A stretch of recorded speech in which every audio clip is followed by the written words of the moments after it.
अजमेर शरीफ दरगाह में मंदिर होने के दावे पर समाजवादी पार्टी के राष्ट्रीय महासचिव रामजीलाल सुमन ने कहा है कि अजमेर की दरगाह 11वीं शताब्दी की है और इतिहास में अजमेर दरगाह की सारी सच्चाई दर्ज है। 1991 के पार्लियामेंट के एक्ट में भी यही कहा गया कि मंदिर की जगह मंदिर और मस्जिद की जगह मस्जिद रहेगी। उन्होंने इस पर बात के लिए एक बार फिर भाजपा को घेरते हुए कहा कि कुछ लोगों को रात के सपने में बाबर और तमाम मुगल शासक दिखाई देते हैं। दरगाह और मस्जिदों को लेकर लगातार किए जा रहे दावे के बाद अब समाजवादी पार्टी के राष्ट्रीय महासचिव और राज्यसभा सांसद रामजीलाल सुमन ने कहा है कि अजमेर शरीफ दरगाह को लेकर किया जा रहा दावा पूरी तरह बेबुनियाद है। अजमेर की दरगाह 11वीं शताब्दी की है। इतिहास में अजमेर दरगाह की सारी सच्चाई दर्ज है। हिंदू राजा भी यहाँ जियारत करने आते थे। इसके साथ उन्होंने कहा कि 1991 के पार्लियामेंट की एक्ट में भी यही कहा गया कि मंदिर की जगह मंदिर रहेगा और मस्जिद की जगह मस्जिद रहेगी। राष्ट्रीय स्वयंसेवक संघ के मोहन भागवत ने भी 2022 में कहा था कि हर मस्जिद दरगाह के नीचे खुदाई करना सही नहीं है। बावजूद इसके लगातार इस तरीके के कृत्य से लोगों को बांटने का काम हो रहा है। उन्होंने कहा कि मुसलमान अपने आप को मुगलों का नहीं पैगंबर मोहम्मद का वंशज मानते हैं। वहीं उन्होंने तहलका टिप्पणी करते हुए कहा है कि कुछ लोगों को रात के सपने में भी बाबर और तमाम मुगल शासक दिखाई देते हैं। आपको हमने नोट दे दिया है और हम ये कहना चाहेंगे कि कुछ तत्व हमारे देश में सामाजिक सद्भाव को बिगाड़ने में लगे। हमारी गंगा जमनी जो सभ्यता संस्कृति है उस पर हमला कर रहे हैं। अभी हाल में अजमेर शरीफ की दरगाह का मामला था, उसमें भी कोई सिरफिरा व्यक्ति कोर्ट में चला गया है, उस पर खुदाई की बात कर रहे हैं।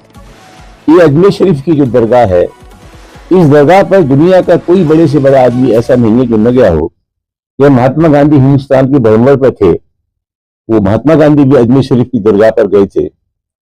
हर साल प्रधानमंत्री की ओर से इस पर चादर पोशी होती है। कोई गवर्नर, कोई चीफ मिनिस्टर ऐसा नहीं है अजमेर शरीफ की दरगाह पर न गया हो। और हमारी तकलीफ वो ये है कि ये दरगाहें चाहे ग्रामीण अंचल की हो, आगरा शहर की अब्बू लाला की दरगाह, फतेहपुर सीकरी में शरीफ चिश्ती की दरगाह, ये दरगाहें हिंदू मुस्लिम एकता की प्रतीक है। और मैं निश्चित रूप से कह सकता हूं कि इन दरगाहों पर जो हाजिरी होती है उसमें हिंदुओं की संख्या कहीं ज्यादा होती है मुसलमानों से। वहां वो मन्नत मांगते हैं, इनको अटूट विश्वास है। तो आज सबसे बड़ा सवाल यह कि हमारी गंगा जमनी संस्कृति है, परस्पर भाईचारा है। हिंदू और मुसलमानों के साथ का जो रिश्ता है वो रिश्ते को कलंकित करने का कुछ लोग प्रयास कर रहे हैं। कुछ लोगों को तो सोते में बाबर और मुगल सम्राट दिखाई देते हैं। ये 11वीं सदी की दरगाह है। मुगल हमारे देश में 15वीं सदी में आए थे। और सबसे बड़ी बात यह है कि जहां तक इस दरगाह का सवाल है, दरगाह के सवाल में 1950 में उसकी पूरी जांच पड़ताल हो गई है एक सेवानिवृत्त जज से, और सब हो गया है कि दरगाह ही है। तो इस प्रकार की जो बातें हो रही हैं, एक ही बात मैं कहना चाहूंगा कि हिंदुस्तान का जो मुसलमान है, हिंदुस्तान के मुसलमान का आदर्श बाबर नहीं है।